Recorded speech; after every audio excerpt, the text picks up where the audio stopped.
दोस्तों, बीजेपी के लिए एक बात बोली जाती है कि जो भी बीजेपी का सहयोगी बना, या तो वो पार्टी टूट गई, या उसका बीजेपी में विलय हो गया, या फिर उस पार्टी का जनाधार ही खत्म हो गया। ये पहले तो नहीं होता था, लेकिन हाल के 11 सालों में आप देख लीजिए ट्रैक रिकॉर्ड, हर राज्य का यही हाल है। लेकिन इस बीच मोदी जी के एक ऐसे सहयोगी, एनडीए का एक ऐसे सहयोगी जो ऑफिशियली, औपचारिक तौर पर कभी भी एनडीए का हिस्सा, मतलब हाल के सालों में तो नहीं रहे, लेकिन अनौपचारिक तौर पर हमेशा मोदी के सपोर्ट में रहे, उनको भी इस सपोर्ट का खामियाजा भुगतना पड़ रहा है। लेकिन उससे भी बड़ा सवाल जो इस वीडियो में मैं उठाने वाली हूं ये कि क्या बीजेपी के खासम खास, एकदम जिनके साथ बीजेपी के बड़े घनिष्ठ संबंध रहे, क्या वो इंडिया गठबंधन की तरफ जाने की ओर रुख कर रहे हैं? मैं बात कर रही हूं दोस्तों नवीन पटनायक के बारे में। नवीन पटनायक आज भले ही ओडिशा की राजनीति में नेता प्रतिपक्ष हों और पूर्व मुख्यमंत्री हो गए हों, लेकिन दोस्तों बीजेटी यानी कि बीजू जनता दल आज भी ओडिशा की राजनीति का सबसे बड़ा चेहरा है, संगठन के तौर पर सबसे बड़ी पार्टी है। हाँ, ये बात सही है कि वो सरकार से चली गई, बीजेपी की सरकार बन गई, मुख्यमंत्री बीजेपी का बन गया, लेकिन अचानक से बीजेडी को लेकर और नवीन पटनायक को लेकर ऐसी सुगबुगाहट शुरू हो गई है जो इस बात की ओर इशारा करती है कि राजनाथ सिंह के साथ नवीन पटनायक की फोन में जो बातचीत हुई उसके बाद शायद कुछ चर्निंग चल रही है बीजेडी के अंदर। दोस्तों, अब आप जानते हैं कुछ दिनों का वक्त बचा है, 9 तारीख को उपराष्ट्रपति चुनाव की वोटिंग हो जाएगी। उससे पहले, कुछ दिन पहले ये खबर आई, राजनाथ सिंह ने दोस्तों बात की नवीन पटनायक से। नवीन पटनायक इस वक्त स्वास्थ्य कारणों की वजह से उनकी तबीयत बहुत अच्छी नहीं रहती है, हॉस्पिटलाइज थे। ये खबर 19 अगस्त को आई कि राजनाथ सिंह ने नवीन पटनायक से फोन पर बात की और एक तरह से राजनाथ सिंह ने उनसे अपील की कि वो उपराष्ट्रपति चुनाव में एनडीए के कैंडिडेट को अपना वोट करें।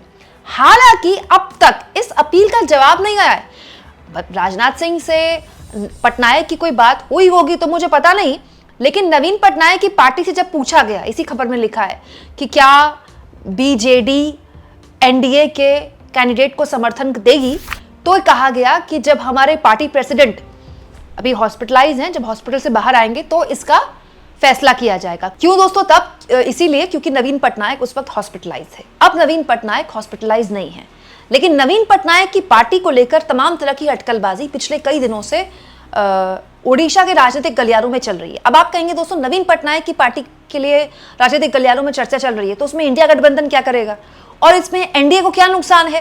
क्योंकि नवीन पटनायक तो ऑफिशियली एनडीए का हिस्सा है भी नहीं, ना ही उनकी बैसाखियों से मोदी जी की सरकार चल रही है। तो दोस्तों बहुत सी बातें हैं जो पर्दे के पीछे होती हैं, जिसके बारे में हमें वक्त से पहले एक तरह से हम विश्लेषण करते हैं। जैसे मैं आपको नवीन पटनायक की पार्टी के बारे में बताती हूँ दोस्तों। बीजेडी का लोकसभा में कोई मेंबर नहीं है, तो क्योंकि दोस्तों इस बार के लोकसभा चुनाव में बहुत ही शर्मनाक हार हुई बीजेडी की ओडिशा में।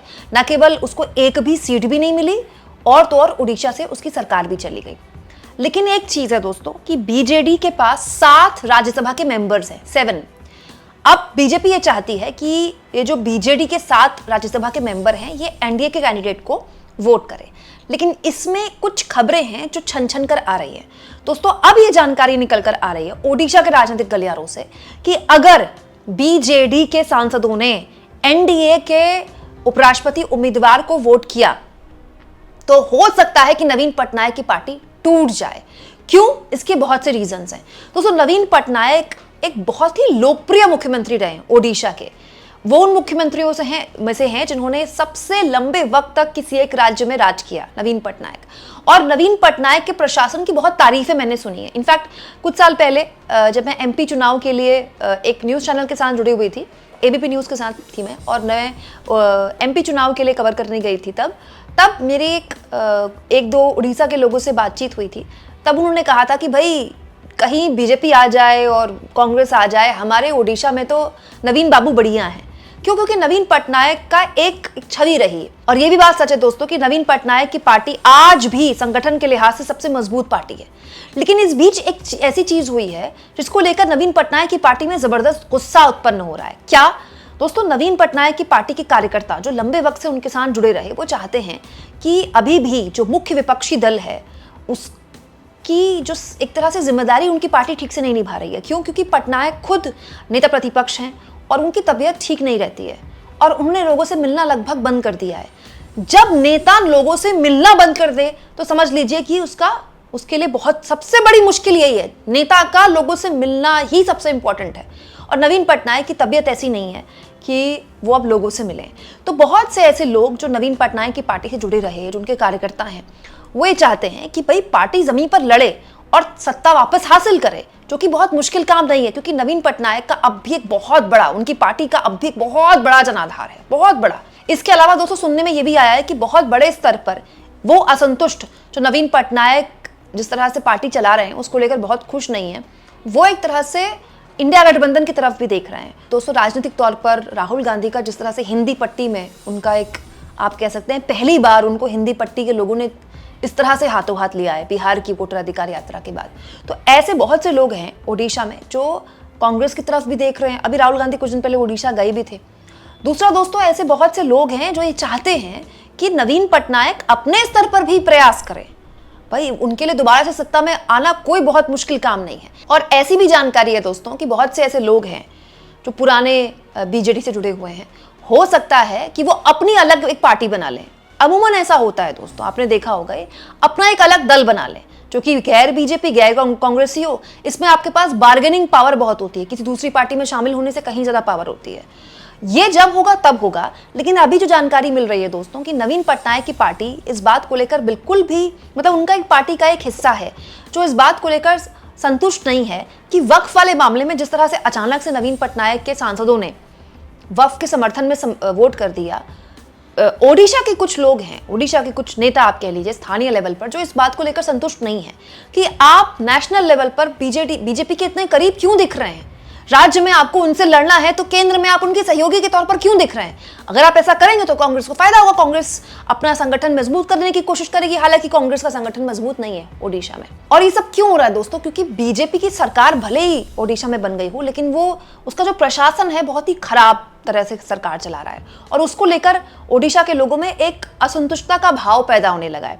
अभी जगन्नाथ यात्रा, महाप्रभु जगन्नाथ यात्रा में भारी अव्यवस्था देखने को मिली और इसको लेकर भी बहुत ज्यादा गुस्सा था। लेकिन वही बात है कि जमीन पर कोई कार्यकर्ता विपक्ष का है ही नहीं, इसलिए इस मुद्दे को प्रमुखता से उठाया ही नहीं गया। हालांकि कहने वाले ये भी कहते हैं दोस्तों कि नवीन पटनायक शायद इसलिए भी चुप हैं इस सरकार के आगे क्योंकि ईडी सीबीआई से तो सबको डर लगता है। तो जाहिर तौर पर वो क्यों चाहेंगे कि ऐसी किसी भी स्थिति में वो आने वाले वक्त में, इस उम्र में राजनीति के इस मुहाने पर आने के बाद वो कैसी भी स्थिति में फंसे।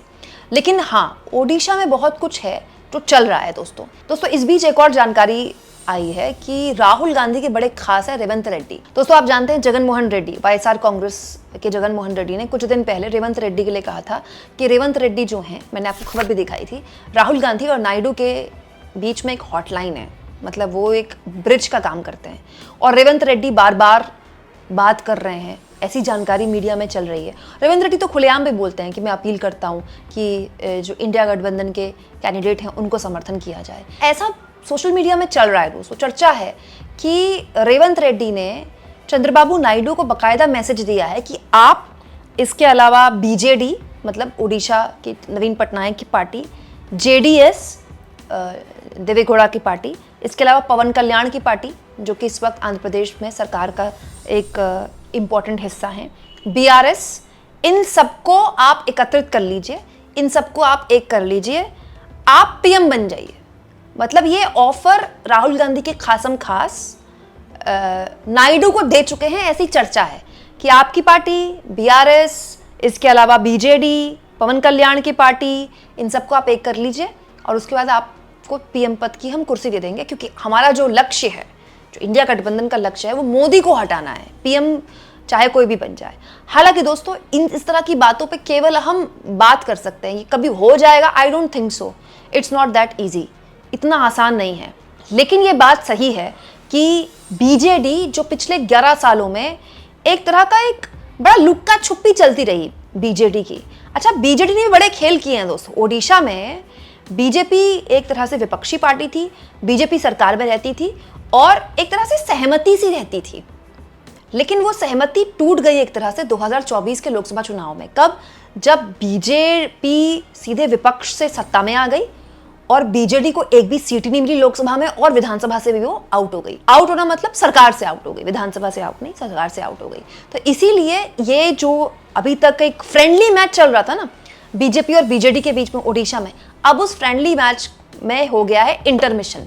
अब इस इंटरमिशन में क्या होगा? क्या पार्टी टूटकर इंडिया गठबंधन की तरफ जाएगी, या फिर एक नया दल बनेगा, या फिर नवीन पटनायक की पार्टी एक तरह से नए सिरे से अपनी राजनीति को तलाशेगी? बहुत सी ऐसी चीजें हैं जो राजनीतिक गलियारों में अभी चल रही हैं, लेकिन पुख्ता तौर पर यह तो कहा ही जा सकता है कि ओडिशा से उपराष्ट्रपति चुनाव के बाद कोई बड़ी खबर निकल कर आ सकती है। बीजेपी के एक वक्त में बड़े करीबी रही पार्टी के लिए आने वाले वक्त में जो रहा है वो इतनी आसान नहीं है। आपको क्या लगता है दोस्तों? कमेंट बॉक्स में जरूर लिखें और जितना हो सके चैनल को शेयर भी करें और सब्सक्राइब भी।